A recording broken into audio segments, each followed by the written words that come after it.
the hairline really is the fundamental there's two elements of artistry that we're going to talk about today, and then there's a lot of technical. The hairline is the first, and the second is recipient side creation. So hairline design, you know the rule of thirds, that's pretty simple. I don't like that. I think it's arbitrary. I like to really understand that it's an axis, or it's an intersection of the vertical and the horizontal scalp. In other words, hairs should not sit on your forehead, okay? Some of my colleagues have really prepubescent hairlines.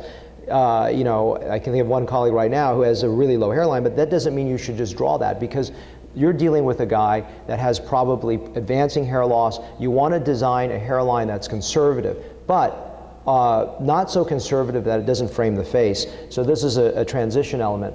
I came up with this idea of a box, because what is vertical, what is horizontal when you're dealing with a rounded head? Well, if you think about it, it's a transition from horizontal to vertical. That 45-degree scalp has significance circumferentially around the head. The difference is on the left, the posterior, you're seeing the crown going to the mid-scalp is a vertex transition zone, and then from the side, from the mid-scalp dropping down is a lateral crease, and then to the lateral hump, and then from the front, it's the forehead going to the hairline, going into the mid-scalp. You say, well, why do all these terms, are they just arbitrary definitions? Do we need to learn those terms? You do, because when I start talking about recipient sites, you're going to see why that each part of the scalp actually has a different angle that the hair needs to grow in, and you need to design in such a way so that works. So we start with a central anterior point.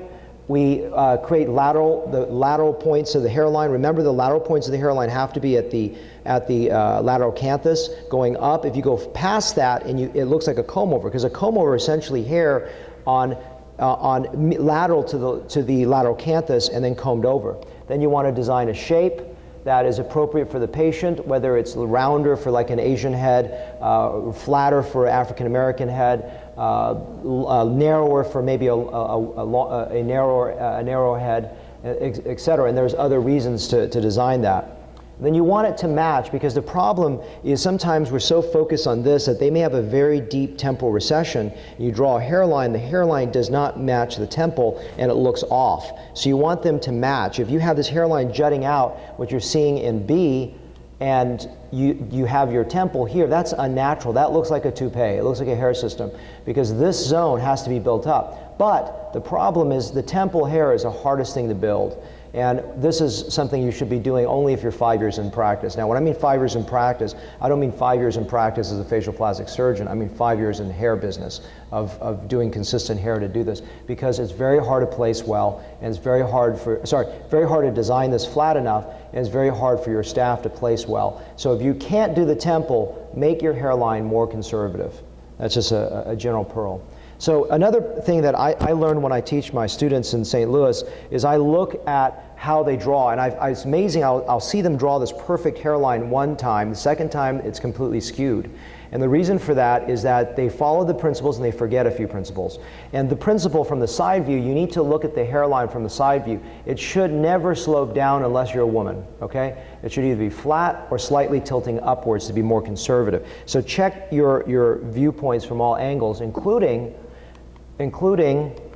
your a mirror, because a mirror, what it does is it flattens your perspective on the hair, your head, and takes all those scalp irregularities out, and you realize what looked perfectly straight is actually completely skewed and off. So always check yourself with a mirror. So the summary of these principles: start with a central point. Oh, sorry. This thing is really sensitive. Start with a central point, draw your lateral endpoints at the lateral canthus, design the shape, maybe a transition point from convex to concave in the mid-pupil. Check from a lateral view, make sure the temples match, check with symmetry, and check all angles. And so we're going to go through a scenario of designing a hairline. So first, here's a gentleman. You draw this, you remember the hairline should be roughly at this intersection point as the lowest acceptable point. I've drawn a few points. This one is probably too low. It's below where the wrinkles are. It's on the vertical scalp. This would look weird, especially with this degree of recession. This is the lowest acceptable point, and this is where his existing hairline is. But if you just did this, he wouldn't get much aesthetic benefit. Now, it wouldn't be wrong to do this, but he won't get much benefit aesthetically from that. This is showing you, sorry again, this thing is a little sensitive. This is showing you using a pen so you can since it's three-dimensional, the scalp, you want to roll the pen back so that you are lined up with the lateral canthus as your point. Then, after you've done that, you may want to use a measuring tape to make sure both sides are the same height. That's a good pearl there. And these are all from the Volume 1 book of second edition I just wrote. This is just showing you different points, and if you see here, this point here may be more ideal. This could be a little lateral. I find a lot of the people that start drawing their hairlines, this is their mistake. This one looks nothing like this one. This one's too low, that one's too high, this one's too medial, and they don't match. So you want to have the patient tilt the head down. That can be very helpful. Again, I'm sorry, this thing is very sensitive. It keeps jumping 2 over. So you see how looking down here, this one may look a little different. So you want to make sure all the points look good from all angles. Check your points before you connect them. After you've done that, again, take a look here. Again, I apologize for the sensitivity. These are different points I've drawn. Are they right or wrong? One is wrong. Why? Because if you look at this, this is like a female hairline. It doesn't go down this way. Let's actually see the connection points. That may be helpful. If you look at this, these are connected points. So the next one, is it right?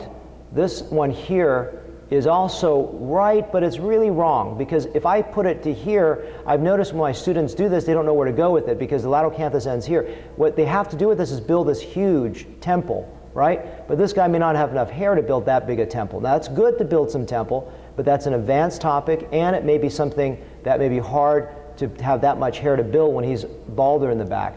This is a more conservative design here. I would advocate this is good, and a little bit of temple hair is actually relatively easy because the angles don't have to be as precise in an upper temple compared to building a whole temporal point. That is harder design, and this is too low a hairline, in my opinion, both for his age as well as for a person starting out in life. You could also do no temple and go all the way out here and do this, but I really believe probably the best bet is somewhere in 3 for this gentleman.